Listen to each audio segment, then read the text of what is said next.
આપણે ત્યાં એક કહેવત પડી ગઈ છે જે બહુ ખોટી છે. ઈર્ષાળુને આશીર્વાદ. ઈર્ષાળુ માણસ હોય ને એ કેવા હોય છે ખબર છે? કાચીડા જેવા હોય છે.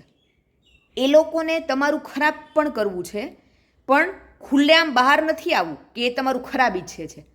એ તમારી નજીક રહેશે કે તમે શું કરો છો, તમારા જીવનમાં શું ચાલે છે બધું જાણતા રહી શકે અને પછી તમને ડેમેજ પણ કરતા રહી શકે.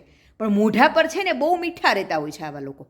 એટલે એક વખત આવા લોકોને તમે ઓળખી લ્યો, કોઈ પણ જગ્યાએ હોય, સંબંધમાં હોય, ધંધામાં હોય કે જાહેર જીવનમાં હોય, પછી એમને આશીર્વાદ આપવાના ન હોય, એમને માફ કરવાના ન હોય, એમને દૂર ધક્કો મારી દેવાનો હોય.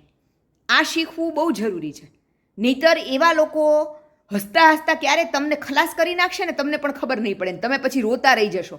એટલે ઈર્ષાળુને આશીર્વાદ એ કહેવત ભૂલી જવાની. ઈર્ષાળુને આશીર્વાદ ન હોય, ઈર્ષાળુને બે સામે લાફા મારવા પડે કે એને પણ ખબર પડે કે કોકનું ખરાબ કરીએ તો આપણું પણ ખરાબ જ થશે. બહુ માફ કરવાની વૃત્તિ છે ને જીવનમાં અંતે તમને હેરાન જ કરશે, બીજું કાંઈ નહીં કરે, તમને ખલાસ કરશે. એટલે માફી 3 જ વખત અપાય, ચોથી વખત પછી માફ ન કરવાના હોય, એને બે સામે લાફા મારવાના હોય. અને આ આપણે જે બહુ માફી આપનારા લોકો છે ને એ લોકોએ શીખવું બહુ જરૂરી છે. નહીંતર અસ્તિત્વ નામશેષ થઈ જશે.